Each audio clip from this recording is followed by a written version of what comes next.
পবিত্র রমজান মাস মুসলিম উম্মার দরজায় কড়া নাড়ছে।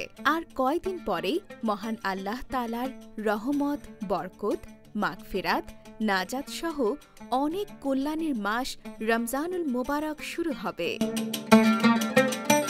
রমজানের অবিরত বরকত ও কল্যাণ পেতে হলে আগে থেকেই যথাযথ প্রস্তুতি গ্রহণ করতে হবে। মহানবী রাসূলুল্লাহ সাল্লাল্লাহু আলাইহি ওয়াসাল্লাম ইরশাদ করেছেন, নিশ্চয়ই আল্লাহর কোনো বান্দা যে কোনো ভালো কাজ বা আমল যদি যথাযথভাবে উত্তম উপায়ে করে, তবে সে আমল বা কাজ আল্লাহ তাআলা পছন্দনীয় হিসেবে গ্রহণ করেন। কিভাবে নেব রমজানের প্রস্তুতি? বিশুদ্ধ নিয়ত। হাদিস শরীফে এসেছে, মুমিনের নিয়ত তার আমল থেকে উত্তম। আরও ইরশাদ হয়েছে, ব্যক্তি কোনো নেক আমলের নিয়ত করলেই তার জন্য একটি করে সওয়াব লেখা হয়, আর কর্মটি সম্পাদন করলে 10 গুণ সওয়াব প্রদান করা হয়।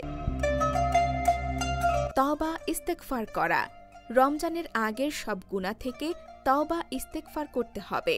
কোনো অন্যায়কারী যদি ভাবে যে রমজান চলে এসেছে আর আমার সব গুনাহ এমনিতেই ক্ষমা হয়ে যাবে, বাস্তবে বিষয়টি এমন নয়, বরং আগে থেকে তওবা ইস্তেগফার করে রমজানের যাবতীয় কল্যাণ লাভে নিজেকে প্রস্তুত করা খুবই জরুরি।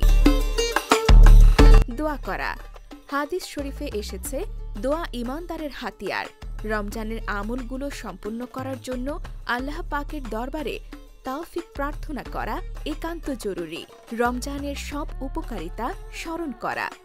বরকতময় মাস রমজান সম্পর্কে কোরআন সুন্নায় যেসব ফজিলত, মর্যাদা ও উপকারিতার বর্ণনা রয়েছে, রমজান শুরু হওয়ার আগেই সেসব সম্পর্কে জেনে নেওয়া।